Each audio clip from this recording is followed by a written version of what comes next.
പുസ്തകത്തിന്റെ യാത്രയിൽ വിശാലമാക്കിയ മറ്റൊരു അനുഗ്രഹം സിനിമ, സാഹിത്യം, മാധ്യമം, സാംസ്കാരികം എന്നീ മേഖലകളിലെ നിരവധി പ്രിയപ്പെട്ട വ്യക്തികളുടെ ആശംസകളും പിന്തുണയുമുണ്ട്. അവരിൽ ചിലർ: ചലച്ചിത്ര താരം ഭാവന, സംവിധായകൻ Prajesan, Radhakrishnan Kunnumpuram, Indulekha, MA Suhail, CN Chendamangalam, KP Sudheera, MCA Nasar, Ahammed Shareef, KV Shamsudheen, Punnakkan Muhammed Ali, Basheer Thikkodi, Sunil Venjaramoodu, Neha D Thampan, Arya Nair, Raham Sithara, Shiji Giri, Fajeeda Ashiq, Shaji Narikkolli, Sajna Abdulla, Machingal Radhakrishnan, MA Shahnaz, volunteering മേഖലയിലെ മധുവും അനിലും, ഷാർജ ബുക്ക് അതോറിറ്റിയിലെ ഹമീദ് ക തുടങ്ങി ഇനിയും പറയാനുള്ള ഒത്തിരി പേരുകളുണ്ട്.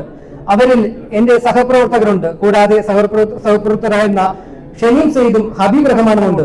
അവർക്കും ഹൃദയം നിറഞ്ഞ നന്ദി അറിയിക്കുന്നു. അവരുടെ എല്ലാം സ്നേഹവും പ്രോത്സാഹനവുമാണ് എന്റെ പുസ്തകത്തിന്റെ യാത്രയെ കൂടുതൽ ശക്തമാക്കിയത്. എന്റെ പുസ്തകത്തിൽ പറഞ്ഞിരിക്കുന്നവർക്കും കൂടി ഉള്ളതാണ് ഈ പുരസ്കാരം. 128 ആൾക്കാരെ കുറിച്ചുള്ള ഇന്റർവ്യൂ അതിനകത്ത് പറയുന്നുണ്ട്. എന്റെ പുസ്തകത്തിന്റെ ജീവിതത്തിലെ ഏറ്റവും വികാരഭരിതമായ ഒരു നിമിഷം നടന്നത് ഞാൻ പഠിച്ച ഇളമ്പ സ്കൂളിലാണ്. നാട്ടിൽ അവിടെയാണ് എന്റെ പുസ്തകത്തിന്റെ പ്രകാശനം നടന്നത്. അവിടെ നടന്ന പ്രകാശന ചടങ്ങിൽ ശ്രീ വക്കം ഷക്കീർ സർ എന്റെ മകൾ ശ്രീ വൈഭവ ലക്ഷ്മിക്ക് പുസ്തകം നൽകിക്കൊണ്ടാണ് പ്രകാശനം ചെയ്തത്.